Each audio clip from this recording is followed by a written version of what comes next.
continue with the synopsis regarding states of matter in this video session. So we can start with Graham's law of diffusion. So very first you should know what is meant by diffusion. It's the movement of the gaseous molecules from higher concentration to the lower concentration.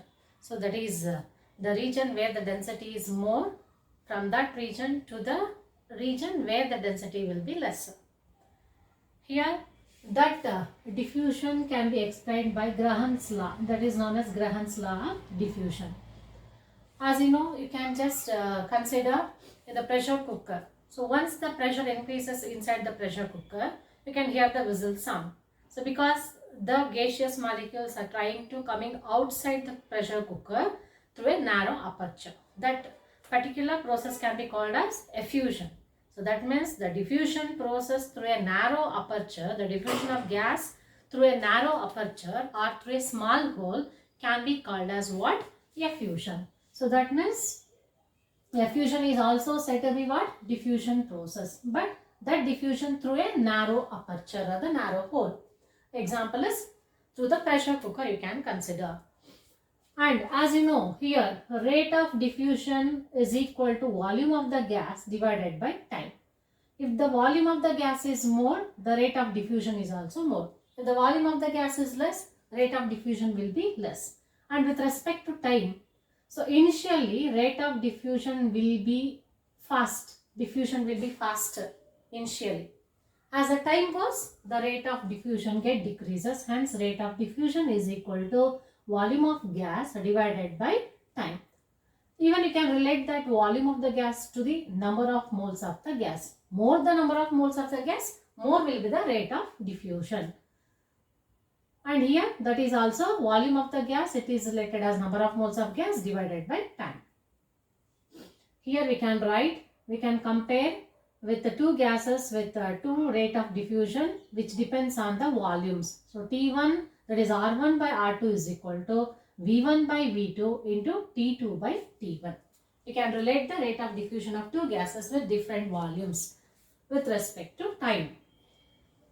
According to Graham's law of diffusion, the rate of diffusion of gas is inversely proportional to square root of density. That is the statement for Graham's law of diffusion. According to that, rate of diffusion is inversely proportional to square root of density. That means higher the density of any gas, more will be the rate of diffusion. Lesser the density, lesser will be the rate of diffusion. Therefore, here we can write it as R is equal to K by root D. And if you take two gases with a different rate of diffusions, we can compare those with respect to their square root of density. Therefore, R1 by R2 is equal to square root of D2 by D1. Square root of D2 by D1. And we can also relate based on the problems what they will mention. Here you have to select the relevant formulas. So here we can compare the rate of diffusion with respect to density. Similarly, we can also compare the rate of diffusion with their respective molecular mass. ನಿಮಗೆ ಗೊತ್ತಿದೆ ಎಲ್ಲಿ molecular mass ಜಾಸ್ತಿ ಇರುತ್ತೆ ಅಲ್ಲಿ ಡೆನ್ಸಿಟಿನೂ ಜಾಸ್ತಿ ಆಗುತ್ತೆ. So molecular mass is directly related to density. Therefore, R1 by R2 is equal to square root of M2 by M1. In case two gases with different pressures and at same temperature and they are having different molecular mass, how they are related? R1 by R2 is equal to P1 by P2 into square root of M2 by M1. Next, Dalton's law of partial pressures. According to Dalton's law of partial pressure, if we have taken mixture of gases in a container, then there will be certain volume for all the mixture of the gases, total volume of gas. There, if we consider those gases which are mixed together, they are non-reactive with one another. In such case, total pressure of the gas is equal to sum of the partial pressure of all the individual gases at similar conditions of temperature. That means temperature is maintained constant. So there the total pressure is equal to sum of the partial pressure of all the individual gases. And if you know that total pressure is given as P, and here depending on the different gases we have to give the numbers like 1, 2 up to Pn. If you consider that partial pressure is given as product of mole fraction of that individual gas into total pressure. Partial pressure is nothing but it is the product of mole fraction into that individual pressure. That means if we consider this is the total volume of the gas which contains different number of gases like gas A, gas B, gas C, gas D, like that. In case if you select any one particular gas, then we have to consider that pressure of the gas. We are considering only one gas which is occupying the same volume which was occupied by the mixture of gases. Then the pressure exerted by only one gas which is occupying the total volume of the gas is considered as partial pressure. In case if the given container contains mixture of two gases, gas A, gas B, then if you want to calculate mole fraction, so mole fraction of A can be calculated as XA is equal to Na divided by Na plus Nb. That is nothing but number of moles of A divided by total number of moles of the gases. That is number of moles of A plus number of moles of B. And here if you say any gas which is collected over water, any gas which is collected over water, it will be saturated with water vapor. It will be saturated with water vapor. So hence we can consider that as a moist gas. Then pressure of moist gas is given as pressure of dry gas plus aqueous tension. So that aqueous tension means whatever the water vapors is there, it is in equilibrium with whatever the vapors which is present on the surface of this liquid, that vapors are in equilibrium with the water or the liquid on the surface. The pressure exerted by the vapors over the surface of the liquid which is in equilibrium with it is called as aqueous tension. That means aqueous tension is exerted by the water vapors which is present above the surface of this liquid. Got it? Hence that is nothing but aqueous tension. That aqueous tension depends on the temperature. At one particular temperature, aqueous tension will be constant. And if you want to determine relative humidity, that relative humidity can be calculated with the help of this formula, that is partial pressure of water in air divided by vapor pressure of water. So partial pressure of only water in air divided by vapor pressure of water, it gives us the relative humidity.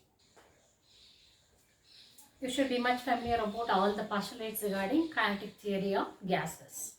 Including those postulates, even we should know different formulae regarding kinetic theory of gases.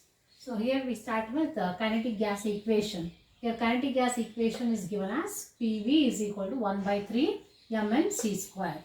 Here m stands for mass of gas, that is mass of gas molecules. Then capital M, if we consider, that is the product of mass into n, that is m into n, it gives molar mass. And C is nothing but root mean square velocity. And if you say that kinetic energy of gases, we can relate with respect to different expressions. The kinetic equation, that is for n moles, kinetic energy of gases, that is for n moles, is given as Ek is equal to 3 by 2 nRT. So n stands for, that is number of moles. For 1 mole of gas, Ek is equal to 3 by 2. In place of n, if you substitute 1, that will become 3 by 2 RT. Then for 1 molecule, if we consider, Ek is equal to, that is kinetic energy is equal to 3 by 2 into kT. But here this K is equal to R by N, that is nothing but Boltzmann constant.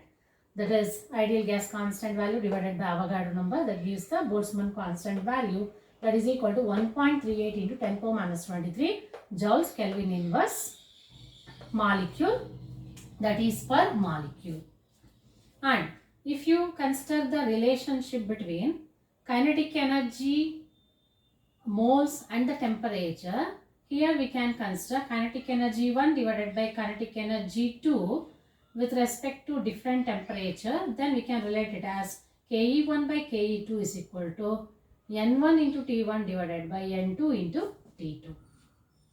And similarly, if we consider the distribution of the molecular velocities, here the molecules will be having n number of molecules will be present. In that, all the molecules will not be having same velocity. They will be having different velocities. Like if we consider at any temperature, the order of the fraction of molecules, they are possessing different velocities like root mean square velocity, average velocity and most probable velocity. What is that order?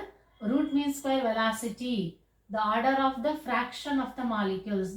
Much fraction of the molecules will be having this most probable velocity. Then next fraction of molecules will be having average velocity. And lastly, a small fraction of molecules, gas molecules, will be having root mean square velocity. Particularly if we consider this root mean square velocity, here C, it is represented as CRMS.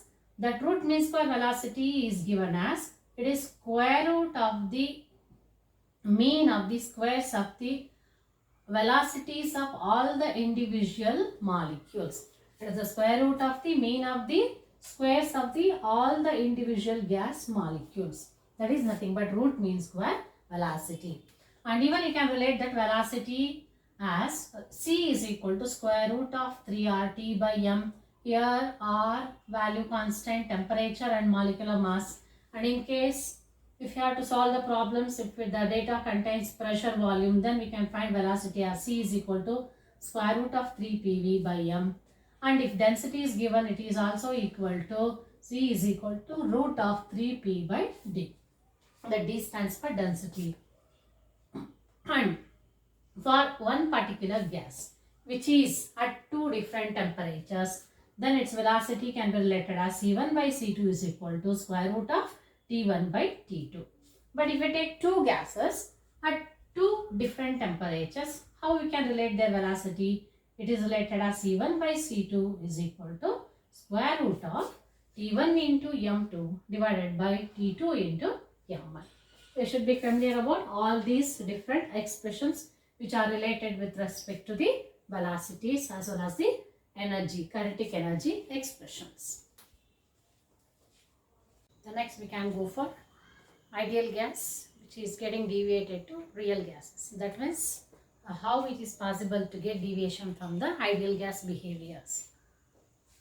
So behavior of real gases, that is deviation from the ideal gas behavior. As you know, there are no such ideal gases in the nature. All the gases which exist, they are real gases. So why these real gases are said to be deviate from the ideal gas behavior? As you know, ideal gases are able to obey Boyle's law, Charles law, all the gas laws and gas equation.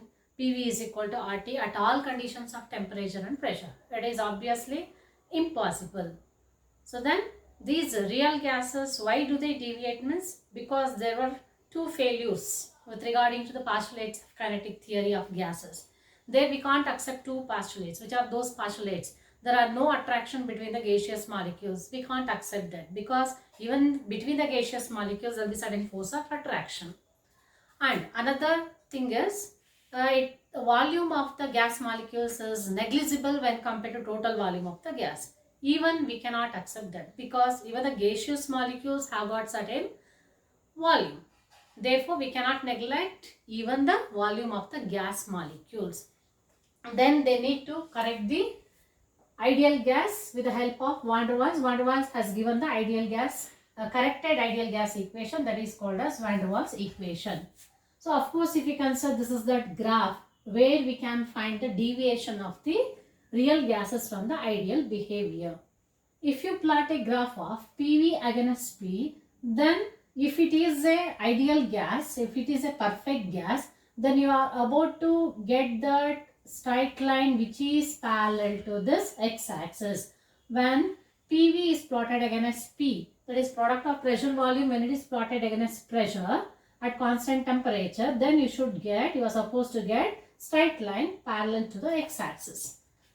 But whichever the gas you are considering, examples like helium, hydrogen, methane, carbon monoxide, no gas is having that straight line, which is not, they are not at all coinciding with this ideal gas line.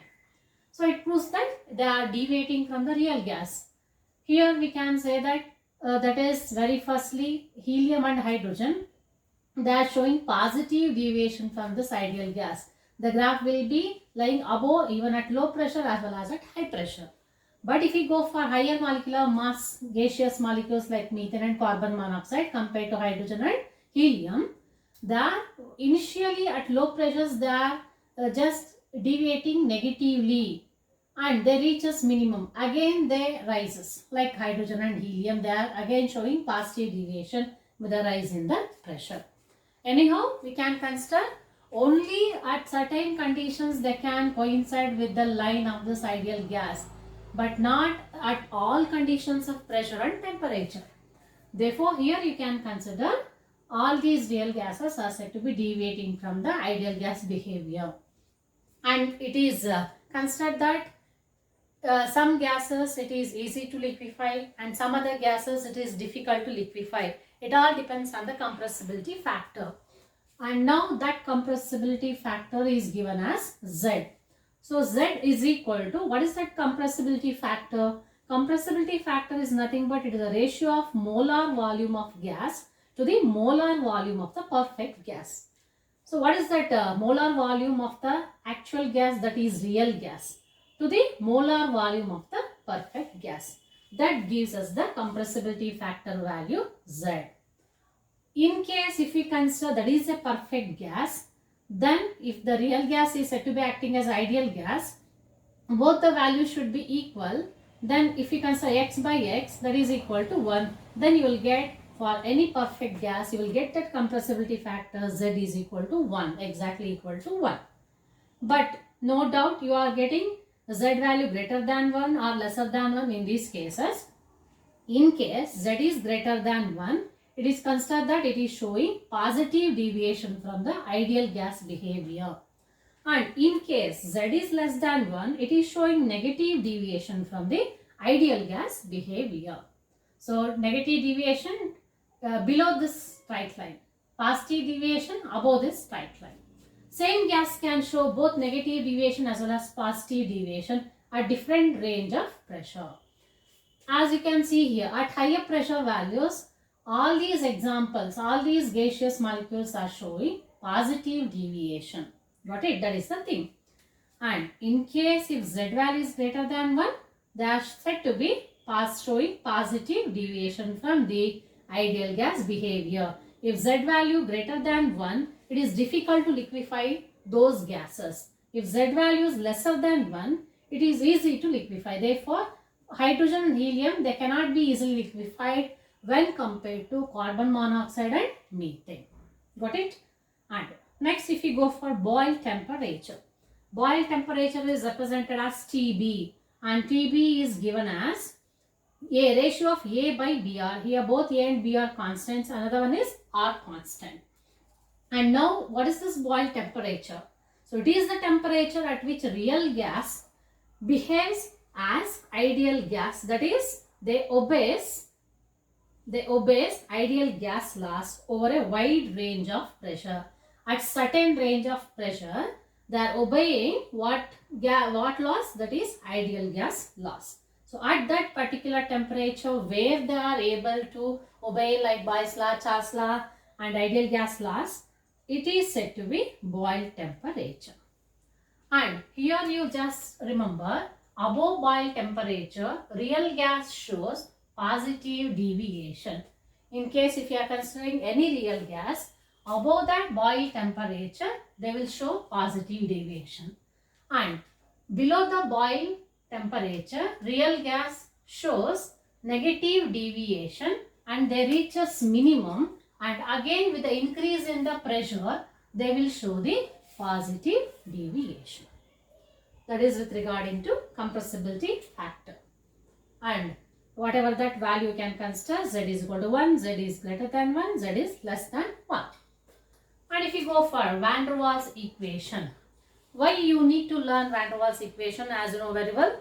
So to correct the correction factors, like we have to consider again forces of attraction, even we have to consider the volume of the gaseous molecules, then we have to give pressure correction terms and volume correction terms. Finally, Van der Waals has given that expression which is called as corrected ideal gas equation, that is given as P plus A by V square into V minus B is equal to RT. It is for 1 mole of gas.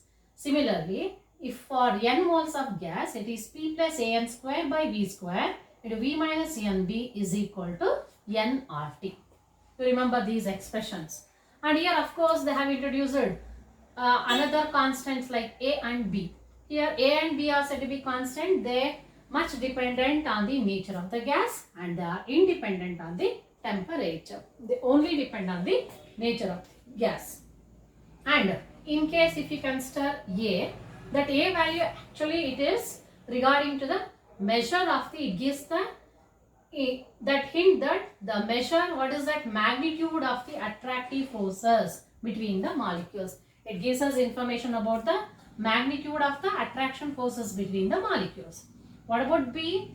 It gives us the idea or information about the effective size of the molecules. In case if A value is higher, then the gas is said to be easily liquefiable. Similarly, if B value is higher, larger the size of the molecule and smaller is the compressibility volume. So lastly, we can move on to the liquid state. So you should be familiar about the properties regarding liquid state. So those are vapor pressure, surface tension, and the one is viscosity. So as you know, vapor pressure, so it is a main cause for boiling point for any liquids. The boiling point of any solution or the solvent, it depends mainly on the vapor pressure. Here you can consider the vapor pressure. Here the pressure exerted by vapors when there is an equilibrium state between the liquid phase and the vapor phase is called as equilibrium vapor pressure. And here as you can consider any liquid above the surface of which there will be presence of the vapors, and there will be equilibrium existing between these vapors and the liquid state. So that equilibrium state which exists between the liquid phase and the vapor phase, it can be considered as equilibrium vapor pressure. And here that vaporization, particularly when it start boiling, any solution which start boiling, at that boiling point, the vaporization will be throughout the liquid. Throughout the liquid, there will be vaporization taking place, particularly at boiling point. And here if you say the atmospheric pressure and 1 bar pressure, whichever that solution or any solvent you can consider the boiling point with regarding to that, we can measure that boiling point at 1 atmospheric pressure or at 1 bar pressure. If the boiling point is measured for water or any other solution or the solvent, that is at 1 atmospheric pressure, whatever the boiling point we will get, that is called as normal boiling point.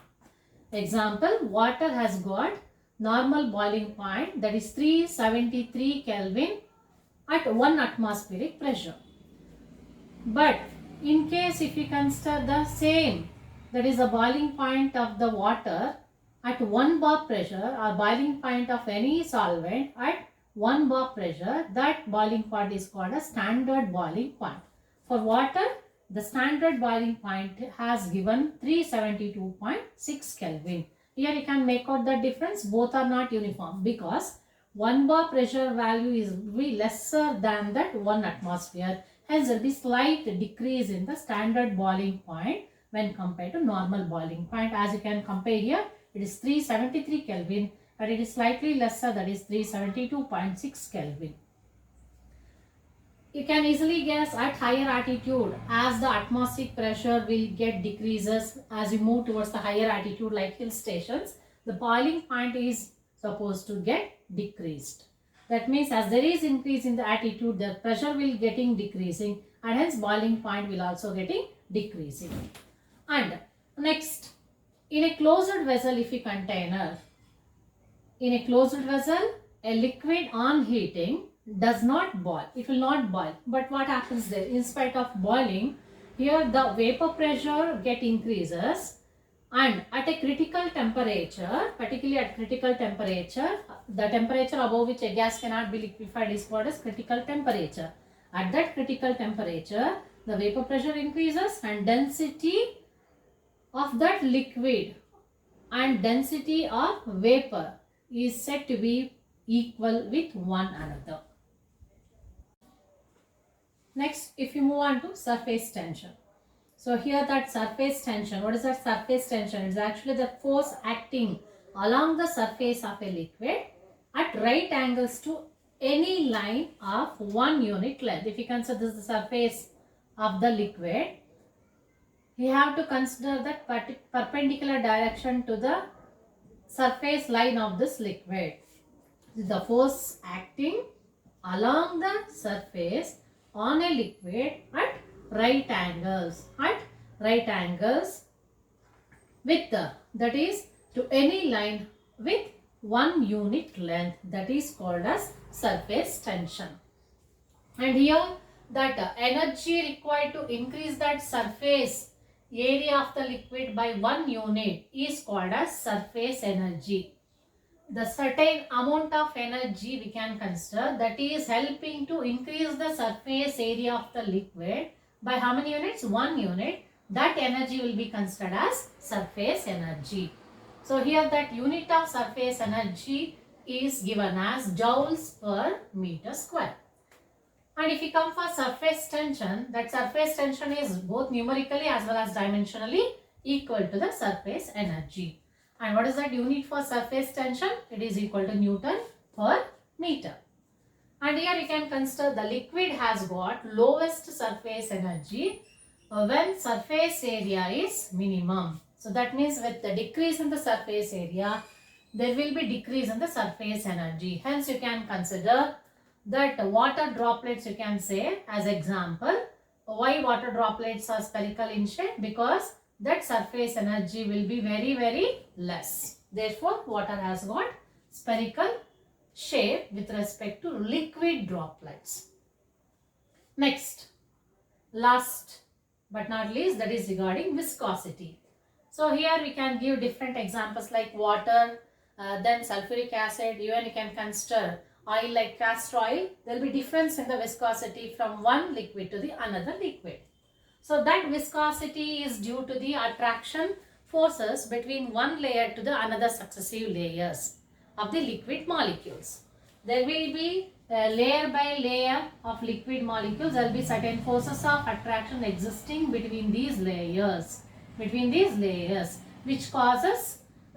the resistance for the flow of this liquid. So that measure of the resistance to the flow of the liquid is called as what? Viscosity. For example, at the table, if 2 bottles are kept, that is one bottle is containing water, another bottle containing oil. So if you spill water, then water will be just flowing slowly.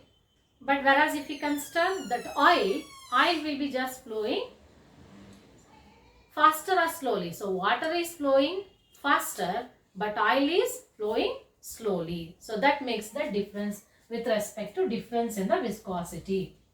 So here that force which is required to maintain the flow of layers is proportional to the area of contact and velocity of gradient. Whatever that force you can consider which is required to maintain that flow of layers, that is proportional to that velocity gradient, that is v by dx, and another one is that is also equivalent to area of contact. Therefore, F is given as that force F is equal to N into A into dV by dx. So, where you can consider this N as viscosity coefficient. Got it? That is regarding viscosity. It is with respect to the brief information regarding the chapter states of matter. You should be thorough about all the topics and all the formulae whatever I had given. Then it will be easy to crack the questions.